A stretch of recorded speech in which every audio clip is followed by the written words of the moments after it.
Hello students. So in the previous class we were talking about that of in natural resources we discussed about the biogeochemical cycle. We understand that what is biogeochemical cycle. So you see student, biogeochemical cycle. What does that mean? Which consisting of a biotic component, that is living organism, like that of a plant is there, animals are there, and abiotic component because geo is there, so that will include the abiotic component. So abiotic component like air is there, water is there, soil is there. Okay, so and chemicals, the chemicals which is involved in this cycles. So you can understand by this that this is the water, this is the cycle which exists between the biotic and abiotic component. Started from the abiotic component to biotic and again it will goes to the abiotic factors. So you see, this is a cycle between the biotic and abiotic component. Now biogeochemical cycle, we started with that of the water cycle students.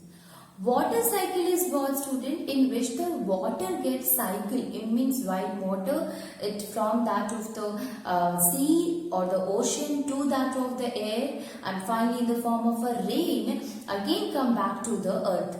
So you see here student, this is a cycle which goes on between the biotic and abiotic. How? You see, we can understand it with the help of this diagram. So you see, these are the water bodies. Okay, now these water bodies, it can be that of the collectively I had taken all the water bodies together. It can be that of the marine water, which we call as a sea water or an ocean. It can be a fresh water. So basically we are taking here over all the water body.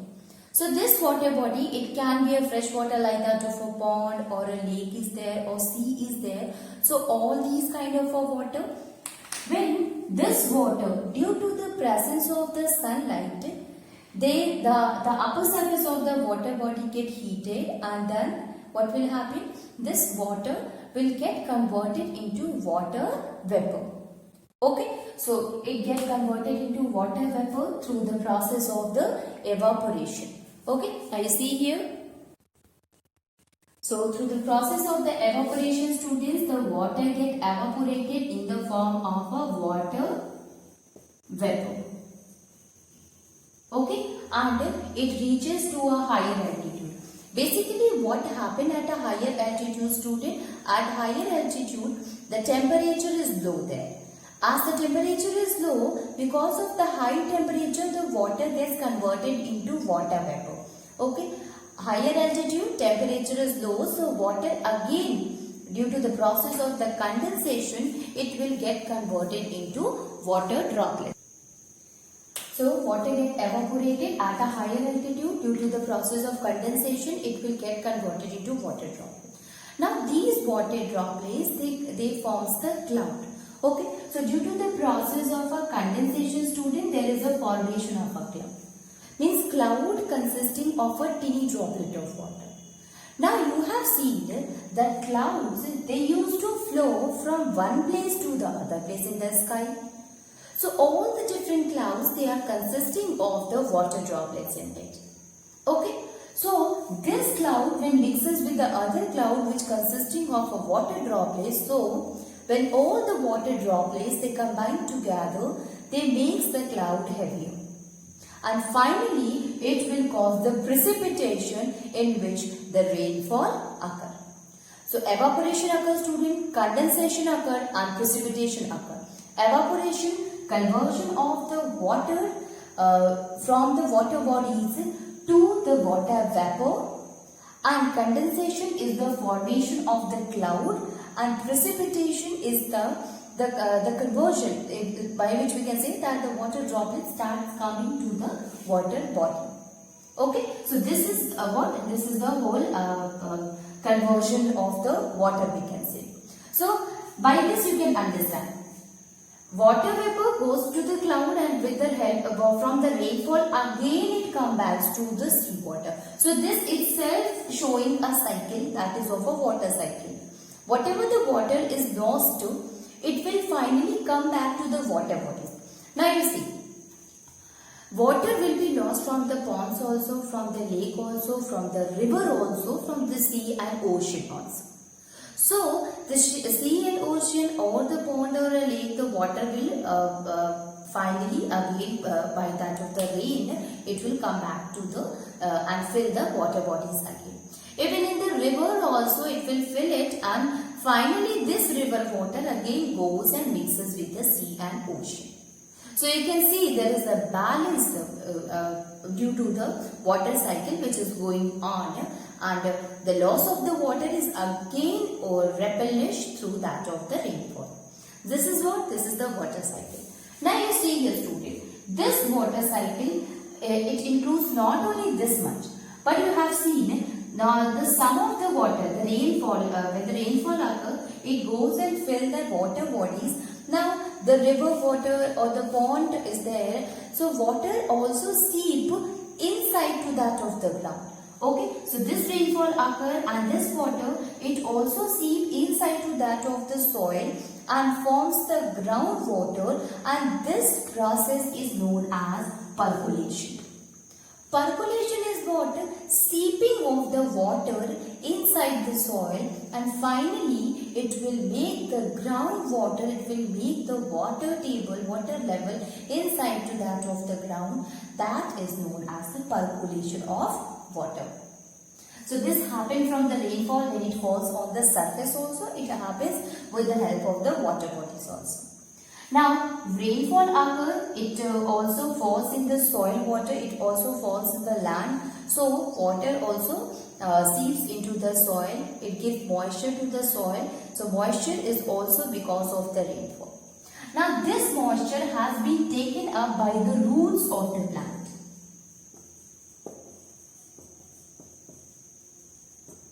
Right? The plants, they need water for performing the process of photosynthesis. So to perform the process of photosynthesis, they take the water from the soil.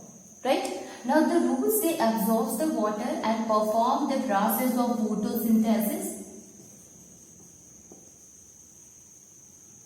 Right? Process of photosynthesis, it includes the water, but excess amount of water, again it will be a kind of a waste water for trees and plants. So this excess amount of water they will remove with the help of the stomata. The stomata, which is the small pores present on the leaf lamina, present on the upper surface of the leaf.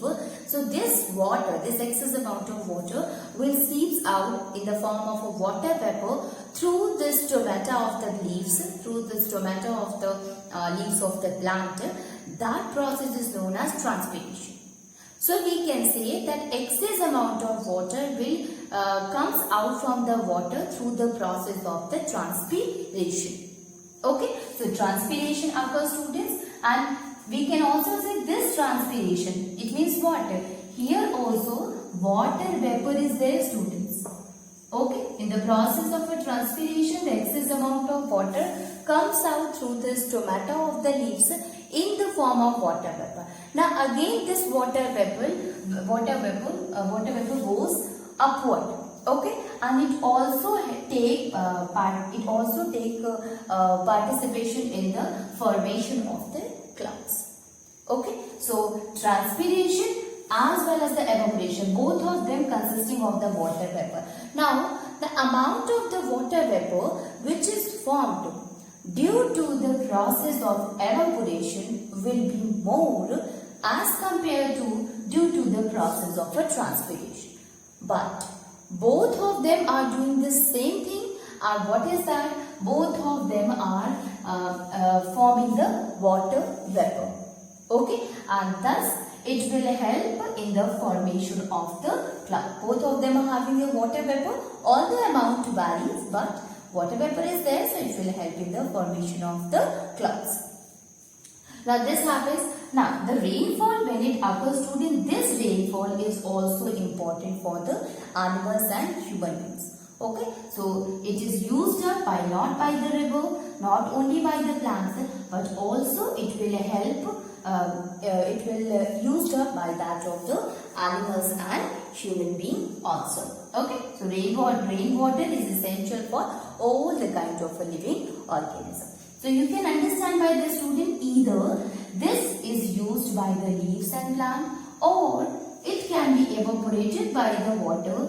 Again, there is a formation of a cloud, and this rainfall occur, percolation of the water occur, makes the soil moisture. Again, it will be used up by the trees and plants. So in both the process, this water is going upward and again come back to the same place. Okay.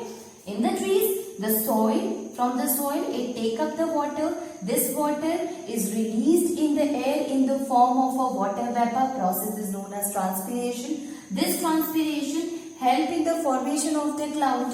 Then the cloud shows the rainfall. This rainfall occur and water again seeps into the soil, makes the soil, gives the soil moisture, help in the formation of the groundwater also. So this moisture soil again used up by the plant, by the roots of the plant. So you can see a cycle is going on between a biotic component to that of a abiotic component, again to the biotic to the abiotic component. This is what? This is the water cycle. So here also a cycle is going on. It means the water is in the form of a vapor, helping the formation of a cloud, which goes on through the water surface, and finally through the rainfall it will maintain the level of the water, which get lost during the process of evaporation. Okay, so either evaporation or transpiration, both of them forms the water vapor, both of them forms the cloud, and finally due to the rainwater again they will get replenished. Again the level of the water, the soil get the moisture properly. So that is why the rainwater is very important, and that is why we should maintain the water cycle. Okay, so this is all about of the water cycle. Now we will move to the next one, student, and that is the another biogeochemical cycle, and that is nitrogen cycle.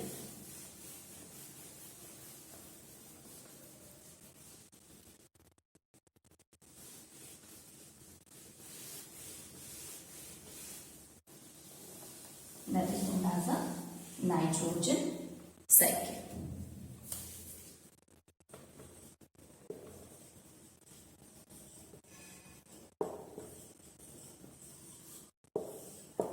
Nitrogen cycle. When we talk about the nitrogen cycle, again like that of a water cycle. What was there in a water cycle? Water, it goes through the biotic to the abiotic and again come back to the same position. Same thing happened with that of a nitrogen cycle. Basically, you see, student, nitrogen in our atmosphere, it is the composition. If we talk about the air composition, so nitrogen in our atmosphere, the percentage is 78%. Right? It means 78% of nitrogen is available, it is present in our atmosphere. Okay, so out of any of the gas, the amount of nitrogen is more. Even then also that since it is present in a more amount in the air, even then also we are not able to consume it. What is the reason? The plants, neither the plant nor that of the animals, we are not able to consume that of the nitrogen directly from that of the atmosphere. It means we cannot take this N2 directly from that of the atmosphere. So how can we consume it, students? We used to take nitrogen from the plants. Okay, so animals and the human beings, they take nitrogen from the plants. Okay, for the animals, they get the nitrogen. What about the plant? If the plants are also not able to consume this nitrogen from the atmosphere directly, so how they are able to get the nitrogen? Because they also need this nutrient. Okay, so they get this nitrogen in the form of a nitrate or nitrite.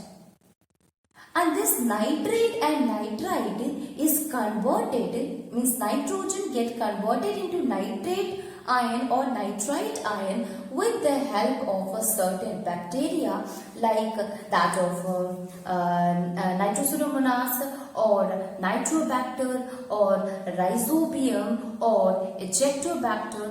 All these help in formation of a nitrate or nitrite ion, which makes it available for the plant to consume it.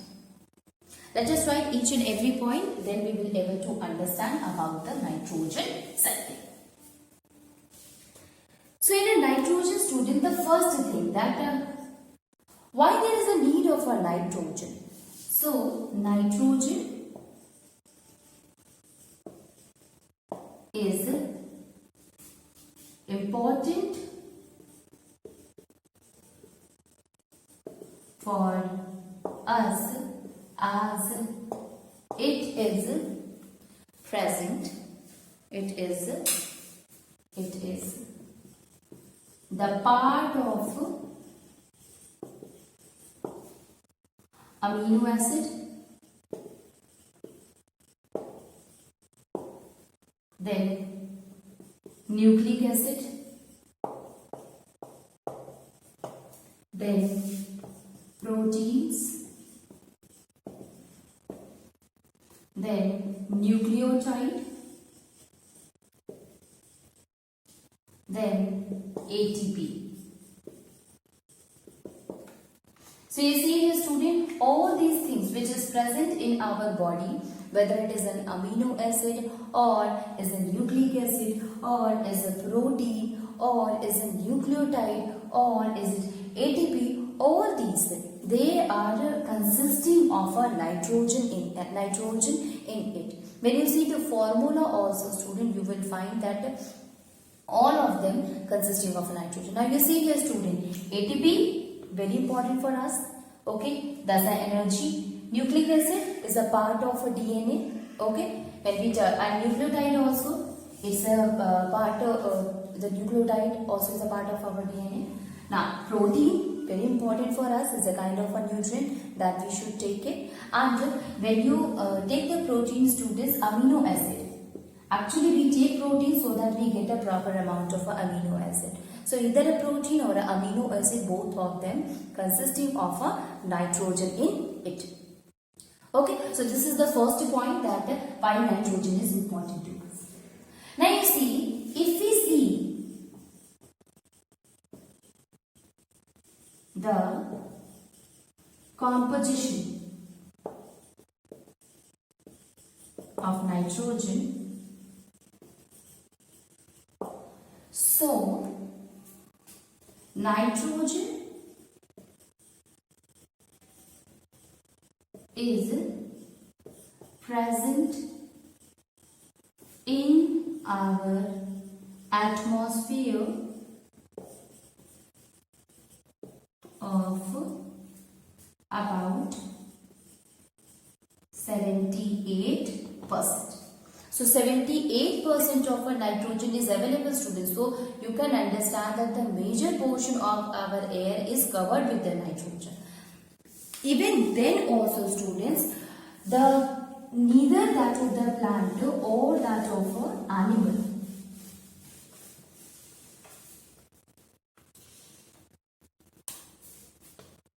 neither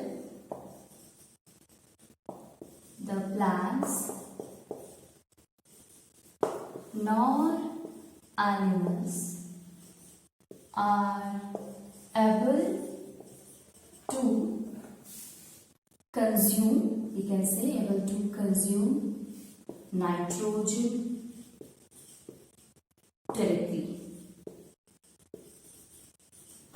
Even though the plants or the animals, they need nitrogen and the composition is more, but we are not able to take the nitrogen directly. Okay.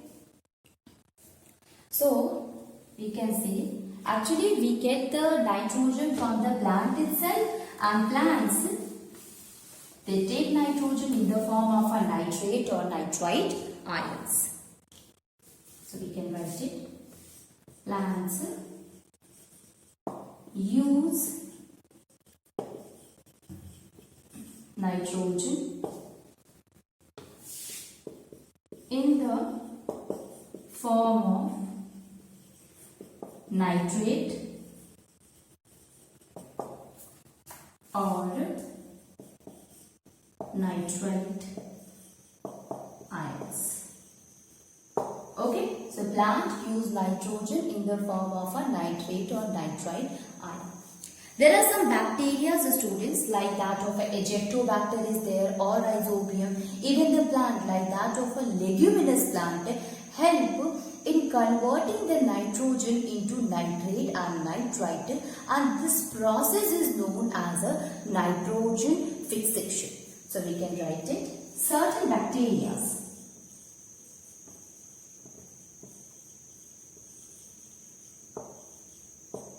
like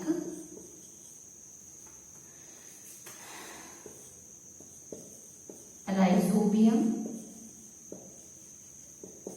Ejectobacter helps in converting nitrogen into nitrate and nitrite ions. Okay, so these bacteria, they convert the nitrogen into nitrate and nitrite ion. Now this process is, now not only this is student, but leguminous plants like the pea plant is there or a gram plant is there, helps in the conversion of nitrogen into nitrate or nitrite ion. Okay, conversion of nitrogen to nitrate and nitrite ions. Okay, so leguminous plants, they help in the conversion of the nitrogen to nitrate and nitrite ion, and thus the process of the conversion of the nitrogen to nitrate and nitrite, that is known as a nitrogen fixation nitrogen fixation. Okay, the conversion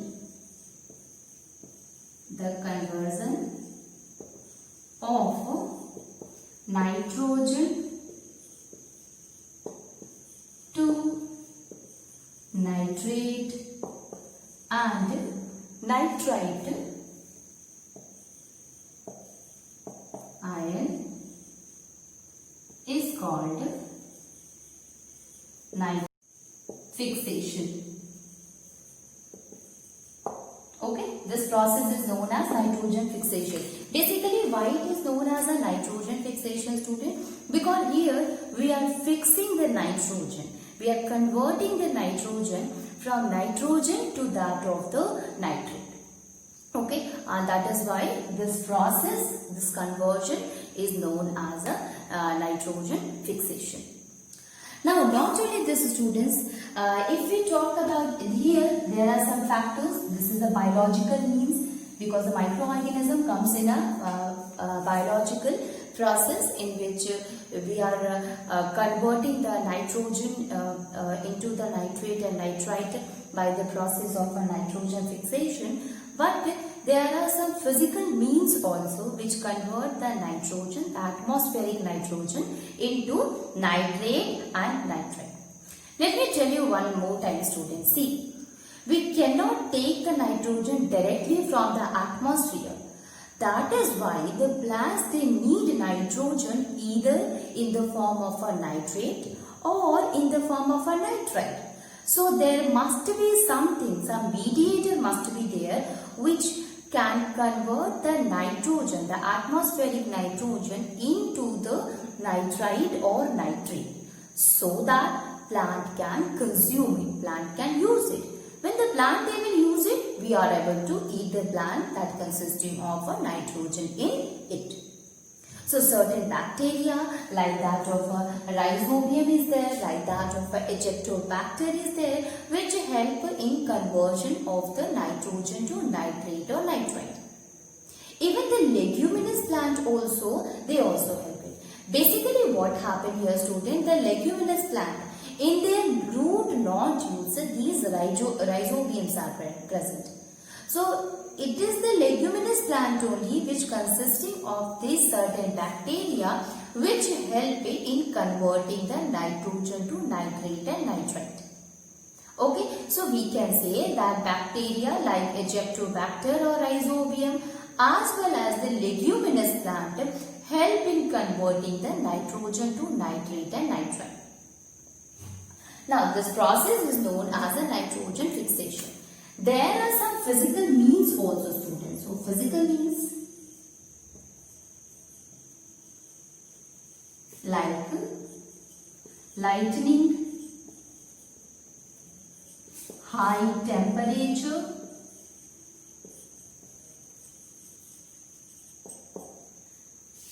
also helps in conversion. Helps in conversion from nitrogen to nitrate. So it also helps in conversion from nitrogen to nitrate.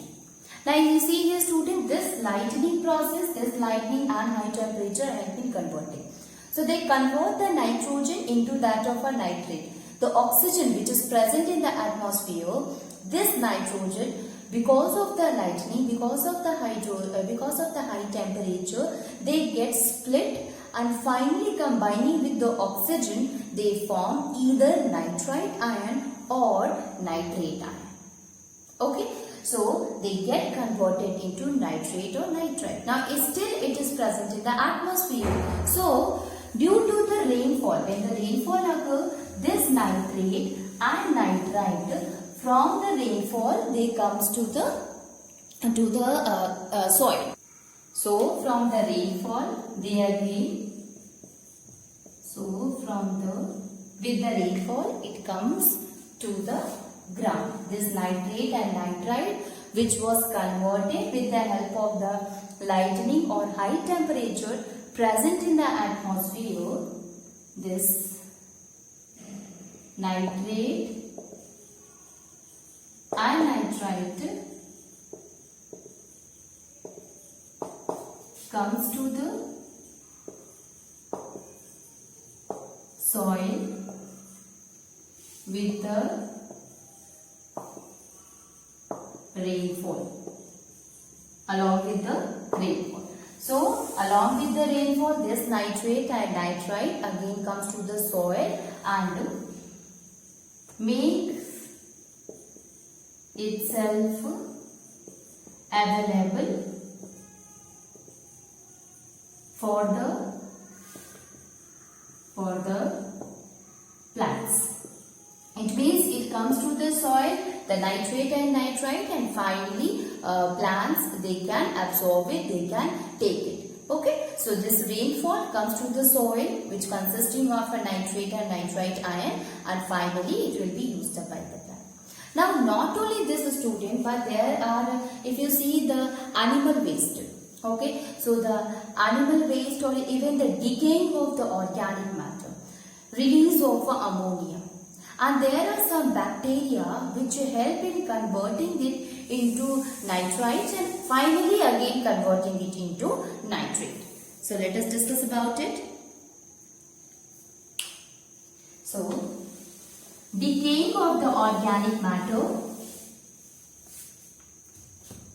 the dead and decomposed, the dead and decomposed organisms and animal waste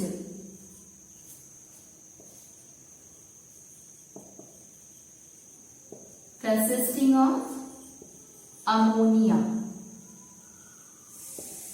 Okay, so this ammonia releases due to the decomposition of the living organism, dead and decomposed organism. They releases the ammonia gas, as well as the animal waste also consisting of ammonia.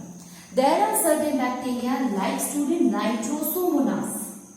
So Nitrosomonas is a bacteria which helps it converting the ammonia to